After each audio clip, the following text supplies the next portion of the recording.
Everybody knows electric cars don't have manual gearboxes, right? Wrong. Let me show you one that does. This is the new Kia EV6 GT, which has a flappy paddle gearbox that lets you shift gears on command. Check this out. Right, manual mode. Send. First into second, second into third. Oh my God. Back down to second. Floor it. Off the rev limiter. Look, it's holding at 57 mph. Change up. Oh. That's mental. That's a gearbox. Wild. The latest EV6 GT is essentially the same as the previous generation car, but with extra features, including the new manual mode, as well as updated looks, extra power, better comfort, and faster charging. All of which might just make it as interesting as its little brother, the highly acclaimed Hyundai Ioniq 5N. We'll give you our full verdict on that in just a moment, but first things first, the looks. Should we have a look at what's new from a design perspective? Yeah, go on then. Cast your mind back to the previous car. It had these kind of triangular headlights. This does too, but now the DRLs don't quite connect at one of the corners, but that's very distinctive, very cool. You're gonna identify that in your rearview mirror as a Kia EV6. We've also got this light bar across the front, and it's not just a plain light bar. I love the way it kind of kicks up into a triangle that connects to the triangles of the DRL. That's nice. We've also got a reprofiled front end, new lower front bumper down here with these active vents which actually open up to cool the batteries and the motor. Subtle upgrade, but I think it takes it to another level. Very cool. So the EV6 is a similar size to the Tesla Model Y, but it's definitely sharper though, especially in profile. A couple of new elements for this updated one. We've got new 21-inch wheels, which have this kind of diamond cut effect. Those look really cool. We've also got these luminous green calipers, which mirror the green on the interior. I'll show you that in just a second. But this is cool. These center caps actually pop off completely to hide the caps for taking your wheel off. Not quite Porsche level of center cap goodness, but very interesting all the same. One thing I'm not sure about though are these kind of door handles which pop out. Normally they're flush, but when they pop out, you have to hold them like you're holding a sausage to open the car. Not a deal breaker, it just feels just a bit strange to be holding something so phallic to get into your car. Not a fan. There are other subtle changes. The brake calipers differentiate this car versus the standard EV6. The back has a reprofiled rear spoiler for extra downforce, and that's about it actually. It still has the slightly weird looking rear light design, there's still no rear wiper, and the charge flap is still motorized, although now it's connected to a larger, 1 kilogram lighter, battery pack, 84 kilowatt hours, which is an increase of 8.5%. So earlier I promised I'd show you the interior of the EV6 GT, the highlight of which for me is the abundance of green that is going on here to match the calipers on the outside. So we've got green on the seats, we've got green on these vents just here. On the steering wheel there's a ton of green, including on this 12 o'clock marker just up here. And on the inside of the wheel there's green stitching, plus the green GT button just here. Yeah, green everywhere, and it looks pretty cool if you ask me. The rest of it is pretty familiar though. We've still got this floating center console with the cup holders, but this is new. It's got a wireless phone charger, which is faster than before. It charges at 15 watts, which means you can take your phone to 40% in 15 minutes. That's very quick for a wireless charger. And the best thing about it is it also has this kind of green light, which indicates exactly when your phone's charging up, so you know it's doing what it's supposed to do. We've also got, as I said, cup holders, a ton of space down there. We've also got heated and cooled seat controls. We've also got a ton of space down here underneath the center console, plus more USB ports than you can shake a stick at. 2 up here and another one under a flap just there. The ones up there, you can actually toggle between providing power and data for some reason. But yeah, a lot of connectivity and a lot of green. If you want even more connectivity options, don't worry. The EV6 has rear passengers very well covered as well, with 2 additional USB ports on offer. In the back, masses of legroom. Look at that, that seat's adjusted for me, and it's like a limo back here. Also decent amounts of headroom as well. The only downside is that there's not a lot of foot room, so your feet can't stretch out because basically the seat's in the way. That's a bit annoying. However, the center seat here, that's quite comfortable, way more comfortable than a lot of cars. And we've also got loads of room down here. There's no transmission tunnel that you have to straddle, which makes it a lot more comfortable. Oh yeah, what else? Yeah, I forgot to show you this. The seats recline. That is a nice touch. We've also got this center compartment here, which has a couple of cup holders, and it also functions as an armrest. We've got through loading, so you can access junk from the boot. That's pretty cool.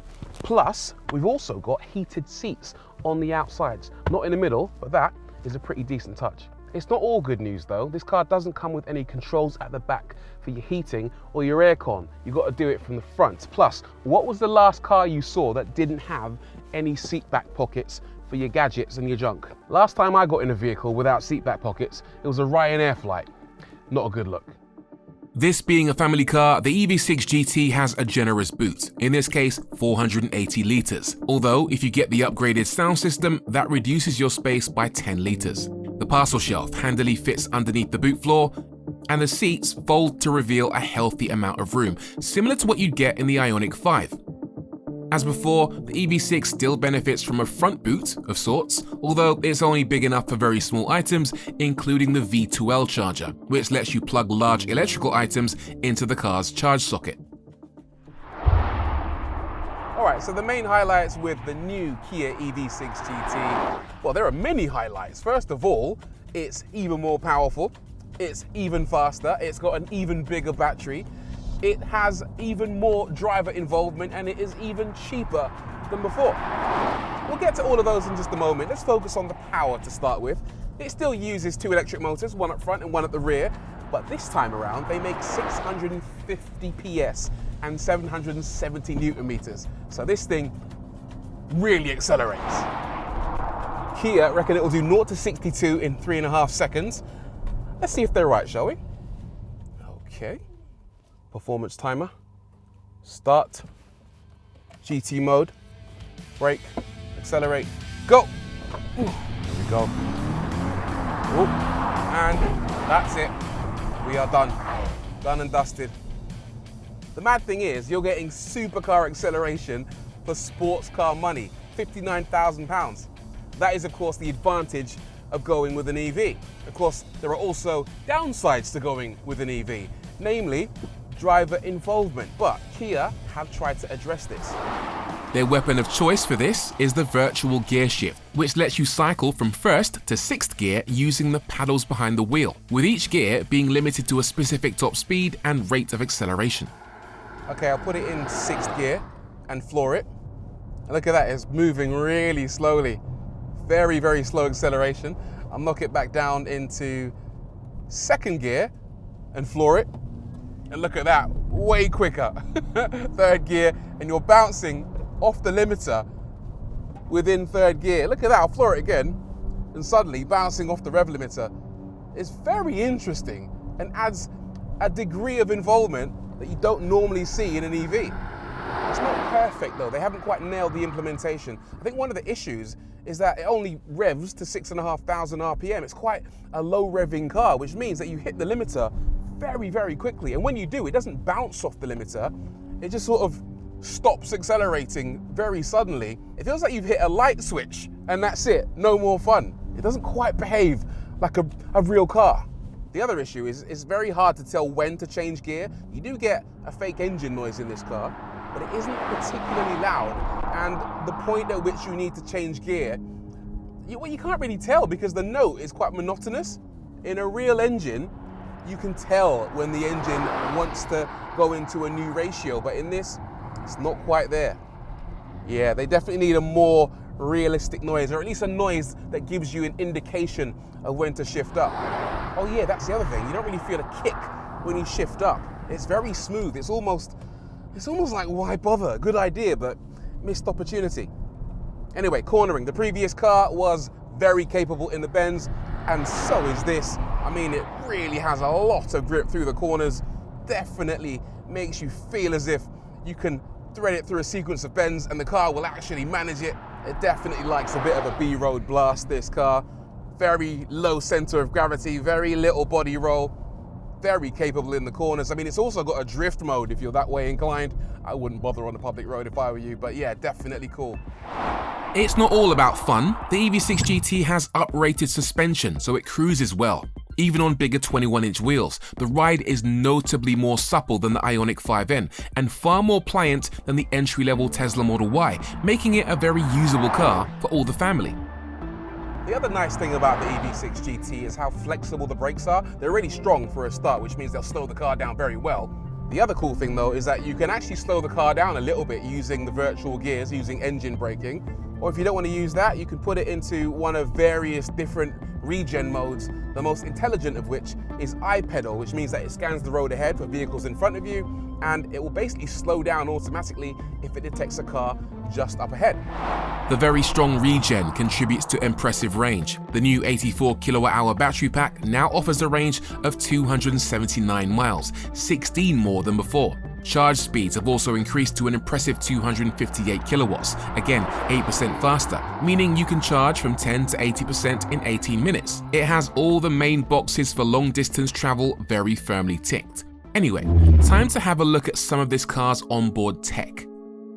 The infotainment system has had a little bit of a spruce up, so now we've got some new graphics on your screens just in front of you. So the driver's screen actually presents a lot of the information in a very clear and easily accessible way, as you might expect. We've also got a head-up display which shows you how fast you're going and where you're going. That's quite helpful. Plus, the main screen does pretty much exactly what you might expect. It's quite responsive, quite nippy. It does Apple CarPlay, Android Auto. Unfortunately, there's no shortcut button to take you back to the integrated software, so you have to toggle that using the mode button on the steering wheel. That's a little bit strange, but there's lots of clever software built into it. So for example, there's a new performance mode which shows you your best 0 to 62 times. That's quite clever.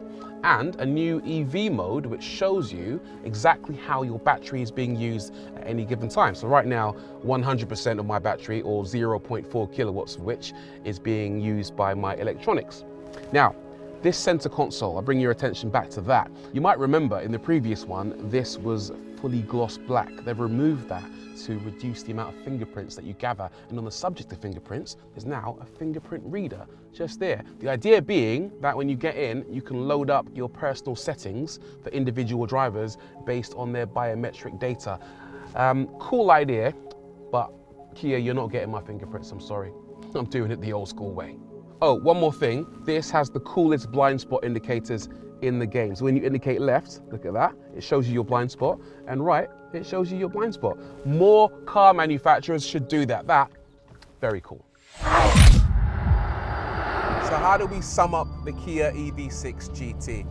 I think it's a very accomplished car, chuffing fast, and now even more interesting than ever thanks to the addition of that manual gearbox mode. It kind of gives you a little bit more to do on the drive and makes it just a bit more interesting, really, to exploit the power.